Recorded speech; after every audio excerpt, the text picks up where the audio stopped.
Hi friends, அழகே அழகு serial இனி வரப்போகிற எபிசோட்ஸ்க்கான ப்ரோமோ தான் அந்த வீடியோவில் பார்க்க போகிறோம். அடுத்தடுத்த சுவாரஸ்யங்களை தெரிஞ்சுக்க வீடியோவை ஸ்கிப் பண்ணாமல் கடைசி வரைக்கும் பாருங்கள். மதி ரொம்ப எதிர்பார்ப்போடு இருந்தாங்க. அவங்களோட ஜாபுக்கு கண்டிப்பாக பெர்மனெண்ட் கிடச்சிடும் அப்படின்னு.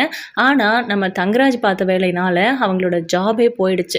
ஆக்சுவலாக மதி காலேஜுக்கு போகும்போது கொஞ்சம் கூட இந்த மாதிரி ஒரு சுச்சுவேஷனை எதிர்பார்த்துருக்கவே மாட்டாங்க. காலேஜ் போகும்போது அவங்க ஃப்ரெண்ட்ஸ், அதாவது அவங்க கிளாஸ் ஸ்டூடெண்ட்ஸ் எல்லாருமே ஃப்ரெண்ட்ஸ் மாதிரி தான் அவங்க பழகிட்டு இருந்தாங்க. ஸோ அவங்க எல்லாரும் வந்து அவங்கக்கிட்ட இன்றைக்கி உங்களுக்கு ஜாப் பெர்மனெண்ட் ஆக போகுது, அடுத்த 1 வீக்கில் ப்ரமோஷன் கொடுக்க போகிறாங்க அப்படிங்கிற மாதிரி பேசிகிட்டு இருந்தாங்க. பெர்மனெண்ட் ஆக போகுதுன்னு எனக்கு தெரியும், பட் ப்ரமோஷன்லாம் உடனே கிடைச்சிடாது. கண்டிப்பாக ஒரு 1 இயராவது இங்கே நான் ஒர்க் பண்ணணும் அப்படின்றாங்க. உங்கள் டேலண்ட்டுக்கெல்லாம் கண்டிப்பாக உங்களுக்கு சீக்கிரமாகவே ப்ரமோஷன் கிடைச்சிரும் மேடம் அப்படின்னு அந்த பிள்ளைங்கள்லாம் சொல்லிட்டு இருக்காங்க.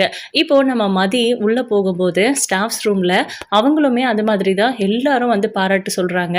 வாழ்த்துக்கள் வாழ்த்துக்கள் அப்படின்னு சொல்லி. இன்னும் நான் பெர்மனன்ட் லெட்டர் வாங்கவே இல்லை, அதுக்குள்ளவே எல்லாரும் விஷ் பண்ண ஆரம்பிச்சிட்டிங்களே அப்படின்னு. சரி ஓகே, ட்ரீட் எப்போ அப்படின்னு கேட்குறாங்க. ஃபஸ்ட்டு பெர்மனன்ட் ஆகட்டும், அதுக்கப்புறம் இன்னைக்கு லஞ்சுக்கு நம்ம எல்லாரும் வெளியில் போகலாம் அப்படின்னு சொல்லிட்டு இருக்காங்க மதி. அவ்வளோ ஹாப்பியாக இருக்காங்க. அந்த அளவுக்கு எக்ஸ்பெக்டேஷனோட இப்போது கரெஸ்பாண்டன்ட் கூப்பிடுறாங்க அப்படின்னு ஒரு பியூன் வந்து சொல்கிறாரு. சரி ஓகே அப்படின்னு நம்ம மதியும் ரொம்ப ஆர்வமாக சந்தோஷமாக அந்த ரூமுக்கு போகிறாங்க. அங்கே வந்து இப்படி ஒரு விஷயம் நடக்கும்னு அவங்க கொஞ்சம் கூட எதிர்பார்க்கல. அவர் வாங்க மதி அப்படின்னு கூப்பிட்டு உட்கார சொல்கிறாங்க. உட்கார்ந்ததுக்கப்புறம் ஏதோ ஒரு பேப்பரில் சைன் பண்ணுறாரு. சைன் பண்ணி அது ஒரு கவருக்குள்ளே வச்சு மதி நினச்சிட்டு இருக்காங்க இவங்க ஜாபை பெர்மனெண்ட் பண்ணதுக்கான லெட்டர் கொடுக்க போகிறாங்க அப்படிங்கிற மாதிரி. ஆனால் அவர் சைன் பண்ணி அந்த கவரை கொடுக்கும்போது மதி ரொம்ப சந்தோஷமாக எந்திரிச்சு நின்று வாங்குறாங்க. தேங்க்யூ சார் அப்படின்னு சொல்கிறாங்க. அதை பிரித்து படித்து பாருங்கள் அப்படின்னு அவர் சொல்கிறாரு. இல்லை சார், நான் அப்புறம் படிச்சுக்கிறேன் அப்படின்னு. இல்லை அழகுமதி, அதை நீங்கள் எடுத்து படித்து பாருங்கள் அப்படின்னு சொல்கிறாங்க. இப்போது மதியம் அதை ஓப்பன் பண்ணி படிக்கிறதுக்கு முன்னாடியே, இப்போதைக்கு நீங்கள் வேலைக்கு வர தேவையில்லை, நாளையிலேருந்து நீங்கள் வேலையிலேருந்து குவிட் பண்ணிக்கோங்க, இன்றைக்கி தான் நீங்கள் காலேஜுக்கு வர லாஸ்ட் நாள் அப்படிங்கிற மாதிரி சொல்கிறாங்க. பயங்கர அதிர்ச்சியாக இருக்குது மதிக்கு. சார் என்ன சொல்கிறீங்க அப்படின்னு கேட்குறாங்க. ஆமாம்மா, அதுக்கான ஃபார்ம் தான் அது அப்படின்னு சொல்கிறாங்க. அதை படித்து பார்த்துட்டு மதி பயங்கர அதிர்ச்சி ஆகுறாங்க. சார் ஏன் சார் என்னோடய ஜாப் பெர்மனெண்ட் ஆக போகுதுன்னு லிஸ்ட்டில் கூட என்னோட நேம் தான் ஃபஸ்ட்டில் இருக்குது அப்படின்லாம் நான் கேள்விப்பட்டேன். காலேஜ் ஃபுல்லாக அதை பற்றி தான் பேசிகிட்டு இருந்தாங்க அப்படின்றாங்க. ஆமாம்மா, அப்படி வந்தது என்னமோ உண்மைதான், நாங்கள் எல்லோரும் கலந்து பேசினோம், உனக்கே தெரியும் இல்லைம்மா. இந்த மாதிரி ஜாப் பெர்மனெண்ட் பண்ணுறதோ இல்லை உங்களை டெர்மினேட் பண்ணுறதை பற்றியோ கூட யாரும் சிங்கிளாக ஒரு முடிவு எடுக்க முடியாது. நாங்கள் எல்லாரும் கலந்து பேசி தான் முடிவெடுக்க முடியும். அப்படி கலந்து பேசும்போது தான் உங்களுக்கு இப்போதைக்கு பெர்மனெண்ட் பண்ண முடியாது அப்படிங்கிற மாதிரி நாங்கள் டிசைட் பண்ணோம். அது மட்டும் இல்லை, உங்களை ஜாப்லேருந்து டெர்மினேட் பண்ண சொல்லியிருக்காங்க அப்படின்னு சொல்கிறாங்க. இதை கேட்கும்போது பயங்கர கோவம் வருது மதிக்கு. சார் நான் என்ன பண்ணேன், எதுக்காக என்ன டெர்மினேட் பண்ணுறீங்க அப்படின்னு கேட்குறாங்க. இல்லைம்மா, ஒரு சிலதுக்கெல்லாம் ரீசன் சொல்ல முடியாது அப்படின்னு. இல்லை சார், என்னோட ஜாபுக்கு நீங்கள் கண்டிப்பாக பதில் சொல்லி ஆகணும்ல அப்படின்னு கேட்குறாங்க.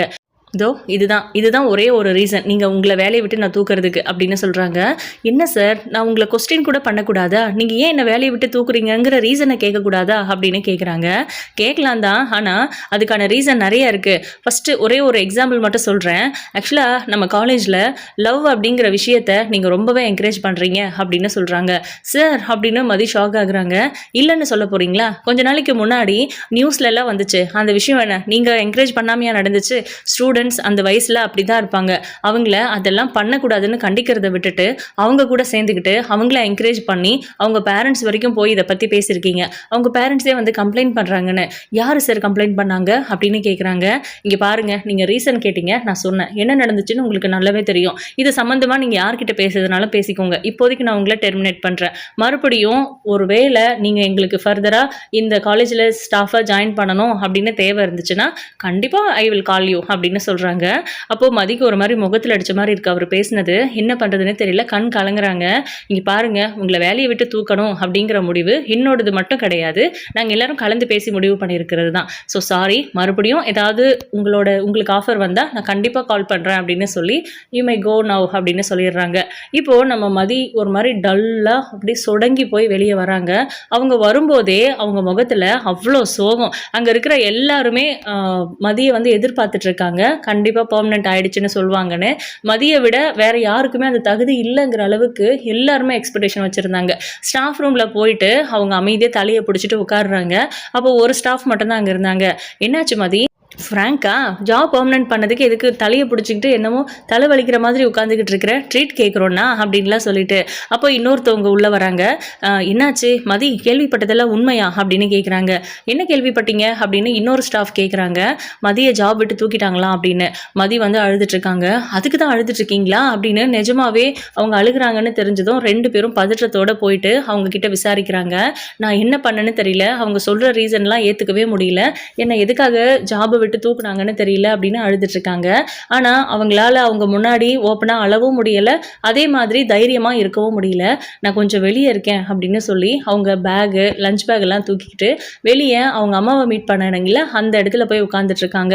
அப்போ திடீர்னு அவங்க அம்மா அவங்க பக்கத்துல உட்காந்து விடுமதி இதுவும் கடந்து போகும் அப்படின்னு ஒரு ஆறுதல் சொல்ற மாதிரி திரும்பி பார்த்தா அவங்க அம்மாவையும் காணும். அவங்க அம்மாவையும் அப்பாவையும் ரொம்ப மிஸ் பண்றாங்க. அவங்க கிட்ட இதை ஷேர் பண்ணணும்னு நினைக்கிறாங்க. ஆனா சொன்னா எங்க ரொம்ப வருத்தப்படுவாங்களோ அப்படின்னு பயந்துக்கிட்டு அவங்க ஃபோனும் பண்ணுறதில்ல. ஒரு மாதிரி சோகமாக உட்காந்துட்டு இருக்காங்க. அந்த நேரத்தில் மதியோட ஃபோன் ரிங் ஆகுது. யாருன்னு பார்த்தா குரூப் காலு. ஆக்சுவலாக மலரும் நம்ம ரேவதியும் லைனில் இருக்காங்க. கொஞ்ச நேரம் கழித்து அட்டனும் பண்ணுறாங்க. அவங்க பேசும்போது ரொம்ப நாளாக நான் ஆசைப்பட்டுட்டு இருந்தேன், குரூப் நம்ம எல்லாருமா சேர்ந்து ஒரு குரூப் ஃபேமிலி குரூப் ஸ்டார்ட் பண்ணணும் அப்படின்னு சொல்லி. நல்ல வேலை நீங்கள் ஸ்டார்ட் பண்ணிட்டீங்க அண்ணி அப்படின்னு மலர்கிட்ட சொல்கிறாங்க ரேவதி. அந்த மாதிரி பேசிகிட்டு இருக்கும்போது என்ன மதி நீ எதுவுமே பேச மாட்டேங்கிற அப்படின்னு ரேவதி கேட்குறாங்க. நான் பேசுகிற மனநிலைமையில் இல்லை, நான் அப்புறம் பேசுகிறேன் அப்படின்னு ஃபோனை கட் பண்ணுறாங்க. ஒரு மாதிரியாக இருக்குது ரேவதி. என்னாச்சா நீ ஏன் மதி ஒரு மாதிரி பேசுறா அப்படின்னு கேட்குறாங்க. தெரியலையே ரேவதி அப்படின்னு. உங்ககிட்ட தான் அவள் நல்லா க்ளோஸாக இருப்பாள்ல, ஒருவேளை நீங்கள் பேசிக்கிறது இல்லையா அப்படின்னு கேட்குறாங்க. பேசிக்கிறது இல்லைன்னா எதுக்கு அவளையும் குரூப்பில் சேர்த்து போகிறேன், அவள் காலையில் வந்து என்கிட்ட அழுதுட்டா தெரியுமா, அவள் எப்படியெல்லாம் சொல்லி அழுதா, எனக்கு ரொம்ப கஷ்டமாக போயிடுச்சு, இது வரைக்கும் யாருமே என்கிட்ட அப்படியெல்லாம் சாரி கேட்டு கெஞ்சினதில்லை அப்படின்றாங்க. பொய் சொல்லாதீங்க, எங்கள் அண்ணன் சின்னதாக ஏதாவது தப்பு பண்ணிட்டா கூட அப்படி தானே வந்து கெஞ்சும் உங்ககிட்ட அப்படின்றாங்க. ஹஸ்பண்ட் அண்ட் ஒய்ஃப்குள்ளே அந்த மாதிரி ஈகோ பார்க்காம கெஞ்சுறதெல்லாம் நிறைய இடத்துல நடக்குது. ஆனால் என் விஷயத்தில் உங்கள் அண்ணனை தவிர வேறு யாருமே என்னை சமாதானப்படுத்தி என்னை பேச வைக்கணும்னு நினைக்க மாட்டாங்க. அந்த மாதிரி அதை விட அதிகமாகவே மதி என்கிட்ட கெஞ்சினா, அவள் அழுதுட்டா, என்னால் தாங்கிக்கவே முடியல. உங்கள் கூட பிறந்த ஒருத்தவங்க ஏதோ கோவத்துலேயோ வருத்தத்துலேயோ இல்லை ஒரு எமோஷ்னலில் ஒரு வார்த்தையை விட்டுட்டா அதை நீங்கள் மன்னிச்சு ஏற்றுக்க மாட்டீங்களா அப்படின்னு நினச்சி மன்னிச்சு விட்டுருங்க. இனிமேல் அந்த மாதிரி நான் தப்பு பண்ண மாட்டேன், கோவம்னா என்னை அடிச்சுக்கோங்க, என்கிட்ட திட்டிக்கோங்க, ஆனால் தயவு செஞ்சு என்கிட்ட பேசாமல் இருக்காதீங்க ஓன்னு அழுதுட்டா. அத்தை அப்புறம் என் புருஷனை எல்லாருமே இருக்காங்க, அவங்க முன்னாடியே ஈகோ பார்க்காம அழுதா. அத்தை அவகிட்ட பேசாதன்னு என்கிட்ட சொன்னாங்க. அப்போ கூட எனக்கு மனசு கேட்கல, நான் இனிமேல் உங்க கூட பேசுவேன் அப்படின்னு அப்படியே கட்டி பிடிச்சிக்கிட்டேன். நிஜமாவே எனக்கு ஒரு தங்கச்சி இருந்தால் நான் எப்படி ஃபீல் பண்ணுவேனோ அந்த மாதிரி இருந்துச்சு அப்படின்னும். ரேவதி நம்ம எப்போவுமே நம்ம ஃபீலிங்ஸை புரிஞ்சுப்பா. அவள் நம்ம கூடவே இருந்தால் நல்லா இருக்குமே, இந்த வீட்டில் இருந்தால் நல்லா இருக்குமேன்னு உன்னை கூட நான் யோசிச்சிருக்கேன் ரேவதி. ஆனால் உன்னை மாதிரியே ஒரு கேரக்டர் மறுபடியும் என் கூடவே இருக்கிற மாதிரி அந்த கடவுளை அனுப்பி வச்சிருக்காரு பாத்தியா அப்படின்னு. ஏன் நீ என்ன உங்களுக்கு அவ்வளோ பிடிக்குமா அப்படின்னு ரேவதி கேட்குறாங்க. உன்னை போய் பிடிக்காம இருக்குமா அப்படிங்கிற மாதிரி மலர் சொல்லி கொஞ்சிக்கிட்டு இருக்காங்க. அதுக்கப்புறம் தான் எங்கள் அம்மா சும்மா இருந்திருக்க மாட்டாங்களே இந்த விஷயத்தை கண்கொள்ளா காட்சியை பார்த்துட்டு அப்படின்றாங்க ரேவதி. அப்போ தான் நம்ம மலர் சொல்கிறாங்க, கரெக்டாக கெஸ் பண்ணிட்டப்போ என்ன நடந்துச்சு தெரியுமா, தனியாக இருக்கும்போது என்ன இருந்தாலும் நீ அவளை மன்னிச்சிருக்க கூடாது, அவள் கூட பேசியிருக்க கூடாது, உன்னை சுயமரியாதை இல்லைன்னு சொன்னால அப்படின்னாங்க. நான் சும்மா விடுவேனா அப்படின்னு. என்ன பேசியிருக்க போகிறீங்க, கொஞ்ச நேரம் அப்படியே நின்றுட்டு போயிட்டுருப்பீங்க, எதுவும் உங்ககிட்ட பேசியிருக்க மாட்டீங்க அப்படின்றாங்க ரேவதி. அதுதான் இல்லை, இன்னைக்கு நான் என்னெல்லாம் பேசினேன் தெரியுமா அப்படின்னு மலர் பேசினதை அப்படியே சொல்கிறாங்க. அதாவது இந்த வீட்டில் இருக்கிற எல்லாருமே ஏதோ ஒரு வகையில் என்னை அவமானப்படுத்திட்டு தான் இருக்காங்க. நீங்கள் நிமிஷத்துக்கு நிமிஷம் நான் செய்கிற வேலையை பார்த்து குறை சொல்லிட்டே இருப்பீங்க. நான் எப்பயாவது உங்ககிட்ட கோச்சிட்டு பேசாமல் இருந்திருக்கேன்னா, அப்படியே நான் கோச்சிக்கிட்டாலும் கூட கொஞ்ச நேரம் கழிச்சு நீங்கள் வந்து என்கிட்ட பேசினா நான் பேசிடுவேன், இல்லை நானே கூட உங்ககிட்ட வந்து பேசிடுவேன். ஆனால் ஒரு நாளுமே நீங்கள் செஞ்சது தப்புன்னு சொல்லி என்கிட்ட சாரி கேட்டது இல்லையாத்த. ஆனால் மதி பார்த்தீங்களா, அவள் என்கிட்ட சாரி கேட்டா, அவள் அழுதுட்டா, அவளால் என் கூட பேசாமல் இருக்க முடியலன்னு கெஞ்சிரா. அப்புறம் எப்படி நான் மன்னிக்காமல் இருக்க முடியும், குடும்பத்தில் சண்டை சச்சரவு இருக்க தானே செய்யும் அப்படிங்கிற மாதிரி நல்லாவே சொல்லிட்டேன். அப்புறம் உங்கள் அண்ணனையும் வேற உங்கள் அம்மா முன்னாடியே நான் சொல்கிறது சரிதானே பாக்கியராஜ் அப்படின்னு சொன்னேன். அதுக்கே அவங்க ஷாக் ஆகிட்டாங்க. அதுக்கு ஒரு பஞ்சாயத்து வைக்க பார்த்தாங்க. அன்றைக்கி மதி மாட்டின மாதிரி இன்றைக்கி நான் மாட்டி இருந்திருப்பேன். மாமா கிட்ட எதையோ சொல்லிட்டு இருந்தாங்க, நான் சொல்லாதது எல்லாத்தையும். அப்புறம் நான் அப்படி இப்படின்னு சமாளிச்சுட்டு போயிட்டேன். எனக்கு இன்றைக்கின்னு பார்த்து எதுக்கு அவ்வளோ தைரியம் வந்துச்சுன்னு தெரியல. தெரியல, நல்லா கேட்டு விட்டுட்டேன் அப்படின்றாங்க. அப்படிதான் இருக்கணும் அண்ணி அப்படின்னு நம்ம ரேவதி வேற சொல்லி விட்டுருக்காங்க. சரி, நம்ம இதை பற்றி பேசிட்டு இருக்கோம். அவள் ஏதோ டல்லாக இருந்தா, என்ன ஏதுன்னு தெரியல, நான் வேணா தனியாக ஃபோன் பண்ணி கேட்கவா அப்படின்றாங்க ரேவதி. இல்லை, நானே ஃபோன் பண்ணுறேன் அப்படின்னு சொல்லி நான் இந்த காலை கட் பண்ணிவிட்டு மறுபடியும் மதிக்கு தனியாக கால் பண்ணுறாங்க நம்ம மலர். அட்டன் பண்ண மாட்டுறாங்க, திரும்ப திரும்ப பண்ணிகிட்டே இருக்காங்க. அப்போது அட்டன் பண்ணிவிட்டு, என்னாச்சு, ஏன் டல்லாக பேசுகிற, ஏன் பேச முடியாதுன்னு சொன்னேன் அப்படின்னு. இல்லை, நான் காலேஜில் கொஞ்சம் வேலையாக இருக்கேன், அப்புறம் பண்ணுறேன் அப்படின்னு சொல்லிட்டு மறுபடியும் கட் பண்ணிடுறாங்க. ஏதோ தப்பாக இருக்குது அப்படிங்கிற மாதிரி நம்ம மலர் யோசிக்கிறாங்க. உடனே சுரேஷ்க்கு கால் பண்ணி, நீ போய் மதியை கூட்டிகிட்டு வந்துடு, அவள் காலேஜில் ரொம்ப டல்லாக இருக்கா, பேசுகிறது கேட்டாலே தெரியுது, என்ன ஆச்சுன்னு தெரியல, நீ போய் மீட் பண்ணி பேசிட்டு கூட்டிகிட்டு வா அப்படின்ற மாதிரி சொல்கிறாங்க. என்னது கூட்டிகிட்டு வரணுமா, அவளாவது காலேஜிலேருந்து பாதியில் வரதாவது அப்படின்றாங்க சுரேஷ். இல்லை, ரொம்ப டல்லாக பேசுகிறா, காலையில் இங்கே நல்லா தான் பேசிட்டு போனா, என்கிட்ட வேற பேச சொல்லி அழுதுட்டா, எனக்கு அதுவே மைண்டில் ஓடிட்டே இருக்குது, பேசாமல் நீ போய் மதியை பாருடா, அவள் ரொம்ப டல்லாக பேசுகிறா, என்ன எதுன்னு தெரியல, நீ அந்த மாதிரி அவள் கஷ்டத்தில் போய் பக்கத்தில் நின்னியனாவே உன்னை பற்றி அவள் புரிஞ்சுப்பா சுரேஷ் அப்படின்னு ரொம்ப ரிக்வஸ்ட் பண்ணி கேட்குறாங்க. ஆனால் சுரேஷ் முதல்ல வேண்டவே வேண்டாம், முடியாது அப்படிங்கிற மாதிரி தான் சொல்கிறாரு. இருந்தாலும் மலர் கெஞ்சி கேட்டதுனாலையும் உங்களுக்காக நான் போகிறேன் அண்ணி அப்படின்னு சுரேஷ் கிளம்பி காலேஜுக்கு போகிறாரு. அங்கே வந்து மதி ரொம்ப தனியாக உட்காந்துட்டு இருந்தாங்க. ஸ்டூடெண்ட்ஸ்லாம் வந்து அவங்கள சுற்றி நின்றுக்கிறாங்க. மதி கண் கலங்கி இருக்கிறத பார்த்துட்டு, மேடம் என்னாச்சு, ஏன் அழுகுறீங்க அப்படின்னு கேட்குறாரு ஒரு ஸ்டூடெண்ட்டு. ஒன்றும் இல்லை, ஏன் நீங்கள் கிளாஸ்க்கு போகலையா அப்படின்னு. என்ன மேம் மறந்துட்டிங்களா, இது உங்களோட அவர் அப்படின்னு சொல்கிறாங்க. அப்படியா, சாரி நான் தான் மறந்துட்டேன் அப்படின்னு கண் கலங்கி எந்திரிச்சு நிற்கிறாங்க. உங்களை ஜாப் விட்டு தூக்கிட்டாங்க அப்படின்னு கேள்விப்பட்டதா, உங்களை பார்க்குறதுக்காக இங்கே வந்திருக்கோம் மேம் அப்படின்றாங்க. அது கேட்ட உடனே மதி இன்னும் அதிகமாக அழ ஆரம்பிச்சிடுறாங்க. ஸ்டூடெண்ட்ஸ் எல்லாருமா சேர்ந்து மறுபடியும் வந்து மதியை சமாதானப்படுத்த ட்ரை பண்ணி அவங்களும் அழ ஆரம்பிச்சிடுறாங்க. நீங்கள் எதுக்கு அழுகிறீங்க, நான் இல்லாட்டினா வேறு ஸ்டாஃப் உங்களுக்கு வருவாங்க அப்படின்னு, ஆனால் எல்லாருமே மதி மேம் மாதிரி ஆயிடாதில்ல அப்படின்னு சொல்லிட்டு நாங்களும் காலேஜ்லேருந்து குவிட் பண்ணிடுவோம் அப்படின்லாம் பேசிட்டு இருக்காங்க. மதிக்கு அதெல்லாம் சுத்தமாக பிடிக்கவே இல்லை. என்ன பேச்சு இதெல்லாம், யாரோ ஒருத்தவங்க உங்களுக்கு சொல்லிக் கொடுக்கறதுக்கு ஒரு ஆள் வராமையா போயிட போகிறாங்க, நான் இங்கே இல்லாட்டினாலும் உங்களுக்கு ஏதாவது ஹெல்ப் வேணும் ஸ்டடீஸ் சம்மந்தமானா கண்டிப்பாக என்கிட்ட நீங்கள் கேட்கலாம். அது மட்டும் இல்லை, பர்சனலாக கூட உங்களுக்கு ஏதாவது என்கிட்ட பேசணும், ஷேர் பண்ணணும், இல்லை என்னோட ஹெல்ப் ஏதாவது உங்களுக்கு தேவைப்படும்னா அது என்னால் முடிஞ்சால் கண்டிப்பாக நான் வந்து உங்களுக்காக பண்ணுவேன். தயவு செஞ்சு எஜுகேஷன்லேருந்து மட்டும் எந்த காரணத்துக்காகவும் ஃபிட் பண்ணாதீங்க, எஜுகேஷன் ரொம்ப ரொம்ப முக்கியம் அப்படிங்கிற மாதிரி நம்ம மதி அவங்களுக்கு எல்லாருக்கும் அட்வைஸ் பண்ணிட்டு இருக்க. சுரேஷோட வண்டி வந்து வெளியே நிற்குது, கேம்பஸ்க்கு வெளியே தான் நிற்குது. அப்போது இவங்க பார்த்துட்டு, மேடம் உங்கள் ஹஸ்பண்ட் வந்திருக்காரு அப்படின்னு சொல்லும்போது மதியம் அதை தான் பார்த்துட்டு இருக்காங்க. ஆமாம் அப்படின்னு தலையாட்டிட்டு சுரேஷ் வராரு. ஹாய் சார் அப்படின்னா எல்லாருமே அவங்களுக்கு ஹாய் ஹலோ சொல்லிட்டு இருக்காங்க. அதுக்கப்புறம் கொஞ்சம் தூரமாக நிற்கிறாங்க, ஏதோ பர்சனலாக பேசுவாங்க அப்படின்னு சொல்லிட்டு. அப்போது அவங்க டல்லாக இருக்கிறத பார்த்துட்டு, என்னாச்சு, ஏன் டல்லாக இருக்க, அன்னிக்கிட்ட ஏதோ சோகமாக பேசினேன் அப்படின்னு உன்னை காலேஜில் போய் பார்க்க சொன்னாங்க, அதான் வந்தேன், என்னாச்சு அப்படின்னு கேட்குறாங்க. ஒன்றும் இல்லை அப்படின்னு தலையாடுறாங்க. ஆனால் எப்படியும் மதி சொல்ல போகிறதில்ல அப்படின்னு சுரேஷ் கெஸ் பண்ணிட்டாரு. அதனால அவங்க ஸ்டூடெண்ட்ஸ் கிட்ட போய் பேசுகிறாங்க. என்னாச்சு, ஏன் மதி ரொம்ப சோகமாக இருக்காங்க அப்படின்னு கேட்கும்போது அப்போ தான் அவங்க சொல்கிறாங்க, மேம வேலையை விட்டு தூக்கிட்டாங்க, அவங்க வேலையை விட்டு தூக்கிட்டதுனால தான் ரொம்ப சோகமாக இருக்காங்கன்னு, ஜாப் பெர்மனெண்ட் ஆக போகுதுன்னு கேள்விப்பட்டேன் அப்படின்றாங்க. பெர்மனெண்ட் பண்ண போகிறாங்கன்னு தான் நாங்களும் ரொம்ப எக்ஸைட்டடாக இருந்தோம், ஆனால் அதெல்லாம் எதுவுமே இல்லை, அவங்கள ஜாப் விட்டு தூக்கிட்டாங்க, ஒழுங்கான ரீசனாக அவங்க சொல்ல மாட்டேங்கிறாங்க அப்படின்னு சொல்கிறாங்க. இதை கேட்ட உடனே சுரேஷ்க்கு ஒரு மாதிரியாக இருக்குது. ஒருவேளை இதெல்லாம் மாமாவோட வேலையாக இருக்குமா அப்படின்னும் உள்ளுக்குள்ளே யோசிக்கிறாரு. ஆனால் இந்த மாதிரி ஏதாவது பண்ணியிருந்தா மாமா நம்ம கிட்ட சொல்லியிருப்பாரு அப்படின்னு சுரேஷ் உள்ளுக்குள்ள குழப்பத்தோடவே மதிக்கிட்ட போய் நிற்கிறாங்க. பட் இதை பற்றி சொல்லவும் முடியல, ஏன்னா அவங்க வேலையை பிடுங்கணும் அப்படின்னு தங்கராஜ் சுரேஷ் கிட்ட சொன்னதே என்னமோ உண்மைதான். பட் அவர் பண்ணாரா இல்லையான்னு தெரியாமல் இதை பற்றி எப்படி பேசுறது அப்படின்னு யோசிச்சுட்டு சுரேஷ் வந்து மதிக்கிட்ட ரொம்ப பவ்யமாக, சரி நான் அண்ணி எனக்கு ஃபோன் பண்ணாங்க, அதுக்காக தான் நான் இங்கே வந்தேன், ஆக்சுவலாக நீ இருக்கிற நிலமையில உன்னை தனியாக விட்டுட்டு போக ஒரு மாதிரியா இருக்குது, வா நான் உன்னை வீட்டில் விட்டுடுறேன் அப்படின்னு சொல்லிட்டு கூப்பிடுறாங்க. ஆனால் மதி, இல்லை நான் இங்கே இருக்கேன், இன்றைக்கி ஒரு நாள் தான் எனக்கு காலேஜு, இன்றைக்கோட லாஸ்ட்டு அப்படிங்கிற மாதிரி சொல்கிறாங்க. அதெல்லாம் ஒன்றும் இல்லை, எல்லா பிரச்சனையும் சரியாகி திரும்பவும் நீ காலேஜுக்கு வரதான் போகிறேன், வா என் கூட வீட்டுக்கு போகலாம், நான் வீட்டில் விட்டுடுறேன், எனக்கும் கொஞ்சம் வேலை இருக்குது அப்படின்னு சொல்லி ரொம்ப ரெக்வஸ்ட்டாகவும் அவங்கள அன்பாக பேசுகிற மாதிரி இருக்குது சுரேஷ் பேசுகிறதே. அதனால் மதியம் ஒத்துக்கிட்டு அவங்க ஸ்டூடெண்ட்ஸ் எல்லாரையும் திரும்பி பார்க்குறாங்க. அவங்க ஒரு மாதிரி சோகமாக நிற்கிறாங்க. பாய் அப்படின்னு சொல்லி கையாட்டிட்டு எதுவுமே பேச முடியல. அதுக்கப்புறம் ஃபோன் பண்ணுங்கள் எதுவாக இருந்தாலும் அப்படின்னு சிக்னல்லையே பேசிட்டு அதுக்கப்புறம் வண்டியில் ஏறி உட்காந்து போகிறாங்க. மதி அமைதியாக இருக்காங்க. சுரேஷ் மதி கிட்ட கேட்குறாங்க, என்ன ஆச்சு, எதனால் உன்னை வேலையை விட்டு தூக்கியிருக்காங்க அப்படின்னு கேட்குறாங்க. தெரியல, ஒழுங்கான ரீசன் எதுவுமே சொல்லலை, ஸ்டூடெண்ட்ஸோட லவ்வை நான் சப்போர்ட் பண்ணுறேன், அவங்க இந்த வயசில் லவ் அதெல்லாம் வரதான் செய்யும், அதையே நீங்கள் ஒரு ஸ்டாஃபாக அவங்கள என்கரேஜ் பண்ணுறீங்க, இந்த மாதிரி ஒரு ஸ்டாஃப் எங்கள் காலேஜுக்கு வேண்டாம் அப்படின்னு சொல்கிறாங்க.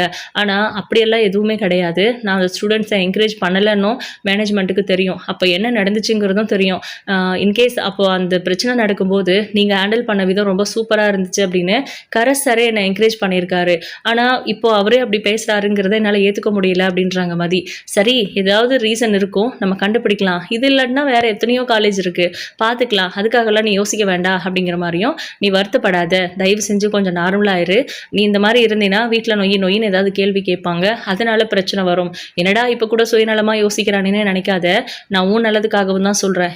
நடக்கக்கூடாததெல்லாம் நடந்துருச்சு. யார் மேலே தப்புங்கிறத ஆராயிறத விட எல்லாருக்குமே கஷ்டங்கிறது ஒன்று வந்து போயிடுச்சு. திரும்பவும் அது எல்லாத்தையும் கண்ணில் பார்க்க வேண்டாம்னு நினைக்கிறேன். ப்ளீஸ் கொஞ்சம் ரிலாக்ஸாக இரு அப்படிங்கிற மாதிரி அவங்கள சமாதானப்படுத்தி வீட்டு வந்த உடனே இறக்கி விட்டுட்டு, நான் கிளம்பட்டுமா இல்லை வீட்டுக்கு வரட்டுமா அப்படின்னு கேட்குறாரு. உங்கள் விருப்பம் அப்படின்றாங்க மதி. அதான் நான் திமிரு பிடிச்ச விளாச்சு அப்படின்னு உள்ளுக்குள்ளே யோசிச்சுட்டு, சரி எனக்கு டியூட்டி இருக்குது நான் கிளம்புறேன் அப்படின்னு சுரேஷ் போயிடுறாரு. மதி ஒரு மாதிரி சோகமாக அங்கேயே உட்காந்துடுறாங்க. என்ன வண்டி சத்தம் கேட்டுச்சு, சுரேஷ் உள்ளவே வரலை அப்படின்னு லக்ஷ்மி கேட்க, மலர் வந்து வெளியே வந்து பார்த்தா மதி உட்கார்ந்துட்டு இருக்காங்க. என்னாச்சு அப்படின்னு கேட்டா உடனே அவங்க மேலே சாஞ்சிக்கிட்டு மதி அழ ஆரம்பிச்சிடுறாங்க. மதி என்னாச்சு, எதுக்கு அழுவுற அப்படின்னு கேட்குறாங்க. என்னை வேலையை விட்டு தூக்கிட்டாங்க அப்படின்னு ஒவ்வொன்று கதறி கதறி அழ ஆரம்பிச்சிடுறாங்க. மலர் வந்து அவங்கள கட்டி பிடிச்சிக்கிறாங்க. இதுக்காக தான் நீ சோகமாக பேசுனியா அப்படின்னு. ஆமாம், என்னால் இந்த வேலையை விட்டுட்டு இருக்க முடியாது அப்படிங்கிற மாதிரி ரொம்ப ஃபீல் பண்ணுறாங்க. சரி உள்ள வா அப்படின்னு கூப்பிட்டு போனால் அவங்க அழுகிறத பார்த்துட்டு எல்லாருமே கேட்குறாங்க. முக்கியமாக நம்ம லக்ஷ்மி கேட்குறாங்க, இந்த மாதிரி தான் வேலை போயிருச்சு அப்படின்னும். அதுதானே கடவுள் இருக்காருல்ல, கடவுளும் என்ன இவளோட தைரியமோ அதை புடுங்க தானே செய்வார், ரொம்ப ஓவராக பண்ணா அப்படின்னு. ஒரு பொண்ணு தைரியமாக இருந்தால் அவகிட்ட இருக்கிற தைரியத்தை எப்படி பறிக்கணும்னு கடவுள் நினைக்கிறாரா? என்ன பேசுறீங்க அத்தை அப்படின்னு மலர் கேட்குறாங்க.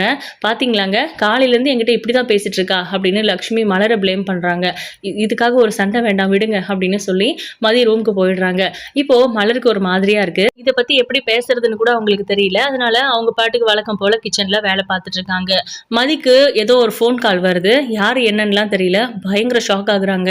உங்களுக்கு எப்படி தெரியும் அப்படின்னு கேட்டால், ஓ அப்படியா, சரி நான் பார்த்துக்கிறேன் அப்படின்னு சொல்லிட்டு ஃபோனை கட் பண்ணுறாங்க. என்ன சொன்னாங்க, யார் கால் பண்ணாங்க அப்படிங்கிறதெல்லாம் எதுவுமே தெரியல. இப்போ பார்த்தீங்கன்னா மதி சுரேஷ்க்கு கால் பண்ணி, உடனே நீங்கள் உங்கள் மாமா வீட்டுக்கு வாங்க அப்படின்றாங்க. என்னாச்சு அப்படின்னு, வாங்க அப்புறமா சொல்கிறேன் அப்படின்னு வீட்டுக்கு வெளியே கிளம்புறதுக்கு முன்னாடி இங்கே இருக்கிறவங்க எல்லாருக்கிட்டையும் எக்ஸ்பிளைன் பண்ணிட்டு இருக்கிறதுக்கு மதிக்கு விருப்பம் இல்லை. காலேஜில் கால் பண்ணி உடனே வர சொன்னாங்க. நான் போயிட்டு வந்துடுறேன், வந்துட்டு எதுவாக இருந்தாலும் பேசுகிறேன் அப்படின்னு சொல்லி மதி வேகமாக வெளியே கிளம்பிடுறாங்க. கிளம்புனவங்க நேராக தங்கராஜ் வீட்டுக்கு போகிறாங்க. இவங்க போயிட்டு கொஞ்சம் நேரத்தில் தான் நம்ம சுரேஷ் வராரு. அது வரைக்கும் ரெண்டு பேரும் வெளியே தான், அதாவது மதி வெளியே தான் இருந்தாங்க. சுரேஷ் வந்ததுக்கப்புறம் எதுக்கு இங்கே வர சொன்ன அப்படின்னு கேட்டால், சும்மா தான் உள்ளே வாங்க அப்படின்னு போகிறாங்க. போனால் ரேவதியும் பிள்ளைங்களும் ஏதோ கோயிலுக்கு போயிருக்காங்க அப்படிங்கிற மாதிரியும் தங்கராஜ் வந்து டிவி பார்த்துட்டு இருந்தாரு. இப்போது நம்ம மதி தங்கராஜை பார்த்துட்டு கோபமாக முறைக்கிறாங்க. என்னாச்சு அப்படின்னு கேட்குறாங்க. தெரியல, திடீர்னு இங்கே வர சொன்னால் நானும் வந்தேன், எதுவுமே சொல்ல மாட்டேங்கிறா மாமா அப்படின்றாங்க. ஓ விஷயம் தெரிஞ்சிருக்குமா இருக்கும் அப்படின்றாங்க. அப்போது நீங்கள் எல்லாமே வேணும்னு தான் பண்ணியிருக்கீங்க, எனக்கு விஷயம் தெரிஞ்சிருச்சுங்கிறது முதற்கொண்டு உங்களுக்கு தெரிஞ்சிருக்கு அப்படின்னு கோவமாக கேட்குறாங்க. அப்போ நம்ம சுரேஷ் இருந்துட்டு, நீங்கள் ரெண்டு பேரும் என்ன பேசிக்கிறீங்க, எனக்கு இன்னும் புரியலை அப்படின்னு. இவளோட வேலை தான் இவளோட பல்லம்னு நினச்சிட்டு இருக்கா, அந்த வேலையை பறிக்கணும்னு நான் சொன்னேன் இல்லை சுரேஷ், அதான் இந்த வேலைக்கு ஒரு ஆப்பு வச்சேன், அது ரொம்ப சரியாக நடந்திருக்கு. இவங்க கரஸ் சார்கிட்ட நான் நேரில் பார்த்து பேசினேன், மதியோட ஜாபை பெர்மனன்ட் பண்ணாதீங்க, எங்கள் ஃபேமிலி இஷ்யூ போயிட்டு இருக்கிறதுனால கண்டிப்பாக இப்போ அவதிக்கு அவளுக்கு வேலை வேண்டான்னு. அவரும் அதை பர்ஃபெக்டாக பண்ணிட்டாரு. அதான் மேடம்க்கு இப்போ தான் விஷயம் தெரிஞ்சிருக்கும் போல, அவரே சொல்லியிருப்பாருன்னு நினச்சேன், அவர் என்னமோ சொல்லலை. சரி வேற யாராவது சொல்லியிருப்பாங்களா இருக்கும்னு. உனக்கு யார் இதை சொன்னது, நீ எப்படி, அவர் ஏதோ உங்ககிட்ட கலாய்க்கிறாருன்னு நினைக்கிறேன், அவர் ஏதோ ஃப்ராங்க் பண்ணுறாரு, யார் உங்ககிட்ட இதை பற்றி சொன்னது அப்படின்னு கேட்குறாங்க. என்னோட ஸ்டூடெண்ட்ஸ் தான் சொன்னாங்க, கொஞ்ச நேரத்துக்கு முன்னாடி தான் உங்களுக்கு விஷயம் தெரிஞ்சிருக்கு அப்படின்றாங்க. இதை கேட்ட உடனே சுரேஷே ஷாக் ஆகுறாரு. மாமா நிஜமாவா, உங்களால தான் வேலை போச்சா மதிக்கு அப்படின்னு கேட்குறாங்க. டேய் நம்ம ஏற்கனவே பேசிக்கிட்டது தானடா அப்படின்னு. நான் ஓகேன்னு சொல்லலையே மாமா அப்படின்றாங்க. நான் பண்ணிட்டேன், இவ வேலைக்கு போகிறதுனால தான் உன்னையும் மதிக்க மாட்டேங்கிறா, இனிமே அவ வீட்டில் உனக்கு வேணுங்கிறதெல்லாம் பார்த்து பண்ணிக்கிட்டு ரேவதி மாதிரி அந்த மலர் மாதிரி இருக்கட்டும், அப்பதான் இவளுக்கு புருஷன் மாமியார் மாமனாருன்னு சொல்லி அவங்க மேலெல்லாம் அக்கறையோட நடந்துப்பா, இனிமே இதுதான் சரியான வழியாகவும் இருக்கும் அப்படிங்கிற மாதிரி சொல்றாங்க. என்னோட வேலையை பற்றி நீங்கள் இந்த மாதிரி டிசைட் பண்ணுறதுக்கு உங்களுக்கு யார் உரிமை கொடுத்தது, என் வேலையை பற்றி கரஸ் சார் கிட்ட போய் பேசுகிற அளவுக்கு உங்களுக்கு யார் ரைட்ஸ் கொடுத்தது? இவ்வளோ கேவலமாக நடந்துக்கிறீங்களே, உங்களுக்கெல்லாம் அசிங்கமா இல்லையா? இவ்வளோ மோசமான ஆளா நீங்கள் அப்படிங்கிற மாதிரி மதி எதேதோ பேசுகிறாங்க. இவ்வளவு நாளாக நீங்கள் என்னென்னமோ பண்ணீங்க, எல்லாத்தையும் பொறுத்துக்கிட்டேன். ஆனால் இவ்வளோ மோசமாக ஒரு விஷயத்த பண்ணியிருக்கீங்க. உங்களை நான் சும்மா விட்டுருவேன்னு நினச்சிங்களா? இப்போவே உங்கள் மேலே நான் கம்ப்ளைண்ட் கொடுக்க போகிறேன். அதுலேருந்து நீங்கள் எப்படி மீண்டு வெளியே வரீங்கன்னு நான் பார்க்குறேன். எனக்காக எவ்வளோ ஸ்டூடெண்ட்ஸு, எவ்வளோ பெரிய கூட்டம் இருக்குன்னு உங்களுக்கு தெரியுமா? அந்த காலேஜில் என்ன பண்ணுறேன்னு பாருங்க உங்களை அப்படிங்கிற மாதிரி மதி சொல்லிட்டு இருக்காங்க. மதி என்ன சட்டையெல்லாம் பிடிச்சிக்கிட்டு விடு அப்படின்றாரு சுரேஷ். ஆனால் மதி விடுறதில்ல, பயங்கர கோவமாக இருக்காங்க. கண்டிப்பாக தங்கராஜுக்கு ஒரு நல்ல பாடம் கற்றுக் கொடுக்காம மதி விட போகிறதில்லன்னு தான் எனக்கு தோணுது. உங்களோட கருத்துக்களை கமெண்ட் பாக்ஸில் மறக்காமல் சொல்லிடுங்க. இந்த வீடியோ உங்களுக்கு பிடிச்சிருந்தது அப்படின்னா லைக் பண்ணுங்கள், ஷேர் பண்ணுங்கள். தேங்க்யூ.